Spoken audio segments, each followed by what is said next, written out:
आपको लखनऊ लिए चलते हैं। बीजेपी के सांसद योगी आदित्यनाथ बिना इजाजत के रैली कर रहे हैं लखनऊ में। न निघासन की सभा में हमें लोगों को जाने दिया, और जब उन्हें लगा कि हम अंततः माननीय टंडन जी के प्रति सम्मान व्यक्त करते हुए लखनऊ आएंगे ही, तो अनैतिक तरीके से हम सब की सभा को जो भी उन्होंने अनुमति दी थी और लोकतांत्रिक तरीके से अनुमति को वापस लेने का कार्य जिला प्रशासन ने सत्ता के दबाव में किया है। सज्जनों, हम लोगों को लोकतंत्र को बचाने के लिए इस प्रकार की तानाशाहीपूर्ण और एक परिवार विशेष का वर्चस्व स्थापित करने के उद्देश्य से चल रही भ्रष्ट सरकारों को उखाड़ फेंकने का संकल्प लेना ही होगा, और इसी का आह्वान करने के लिए आज हम सब आपके बीच आए हैं। हर व्यक्ति जान रहा है इस चुनाव का न उत्तर प्रदेश की सरकार की सेहत पर असर पड़ने वाला है, न केंद्र की सरकार का, लेकिन यह तय है कि भारतीय जनता पार्टी उपचुनाव को जीतती है तो प्रदेश सरकार की उल्टी गिनती भी प्रारंभ हो जाएगी। उत्तर प्रदेश कहां जा रहा है? उत्तर प्रदेश के बारे में, उत्तर प्रदेश के बाहर जब हम जाते हैं, लोग कहते हैं कि जहां से सड़कें उधड़ी हुई दिखाई दे, जहां शहर और गांव रात्रि के अंधेरे में रहने को मजबूर हो, जहां पर कानून व्यवस्था की बदहाल स्थिति हो, मां बहनों की इज्जत सुरक्षित न हो, जहां सत्ता के संरक्षण में माफिया और अपराधी और भ्रष्ट तत्व पनप रहे हों, जहां पर कानून व्यवस्था की ध्वजियां सत्ताधारी दल के मंत्री, सांसद और विधायक स्वयं उड़ा रहे हों, समझ लीजिए वो उत्तर प्रदेश है।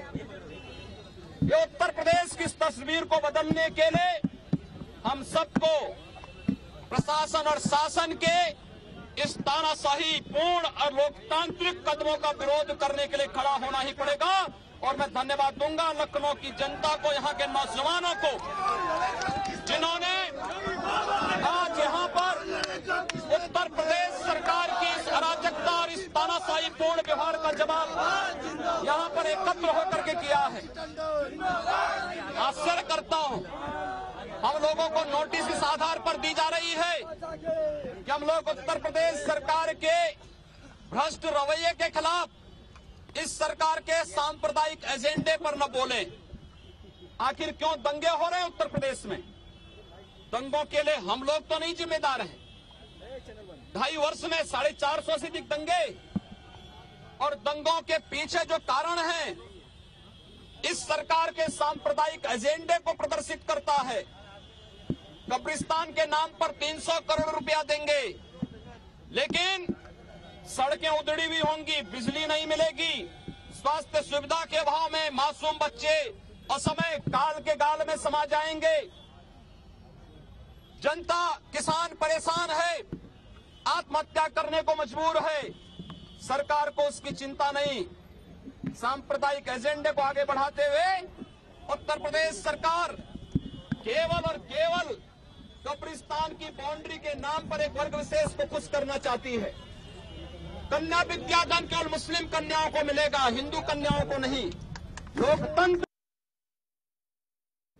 तो बीजेपी के सांसद हैं गोरखपुर से आदित्यनाथ, और जो विधानसभा उपचुनाव है, 11 विधानसभा की सीटें हैं और एक लोकसभा की सीटों पर एक लोकसभा की सीट है, उसमें उत्तर प्रदेश में 13 सितंबर को वोट डाले जाने इस उपचुनाव के। उसी चुनाव प्रचार की कमान योगी आदित्यनाथ को सौंपी है बीजेपी ने। इजाजत नहीं दी गई थी, फिर भी रैली कर रहे हैं। न्यूज एक्सप्रेस रिपोर्टर अनुराग शुक्ला लखनऊ से हमारे साथ। अनुराग, बिना इजाजत के योगी आदित्यनाथ की रैली, प्रशासन और पुलिस कहां है? देखिए, प्रशासन पुलिस बाकायदे यहाँ पर मौजूद है, और उस मौजूदगी के बाद भी यहाँ पर बाकायदे एक ट्रॉली में खड़े होकर योगी यहाँ पर रैली कर रहे हैं। और इस रैली को देखते हुए ये कहा जा सकता है कि प्रशासन ने सिर्फ ये सोचा है कि सिर्फ मुकदमा दर्ज करेंगे, गिरफ्तारी और लाठीचार्ज जैसी चीजें वो इस समय नहीं कर रहे हैं, क्योंकि उन्हें लगता है कि इससे स्थिति और ज्यादा बिगड़ सकती है। ठीक है, क्या रोकने की कोशिश की गई योगी आदित्यनाथ को? अपना सवाल दोहराएंगे। अनुराग, क्या रोकने की कोशिश की गई पुलिस या प्रशासन के किसी अधिकारी की तरफ से योगी आदित्यनाथ को इस रैली को रोकने की? उसे नहीं बनने दिया गया और उसके बाद जब से वो रैली में खड़े होकर जब एक बात अपना भाषण दे रहे हैं, उसको रोकने की किसी तरह से कोई कोशिश नहीं की गई है और मुकदमा दर्ज करने के से आगे की बात प्रशासन नहीं कर रहा है। ठीक है, शुक्रिया अनुराग शुक्ला तमाम जानकारी के लिए। नजर बनाए रखिए आप। योगी आदित्यनाथ गोरखपुर से बीजेपी के सांसद हैं। उपचुनाव के लिए जो 12 सीटों पर उपचुनाव हो रहा है, 11 विधानसभा की, 1 लोकसभा की सीट, उसके उपचुनाव की प्रचार की कमान योगी आदित्यनाथ को सौंपी गई है। इजाजत नहीं दी गई थी, उसके बावजूद रैली कर रहे हैं।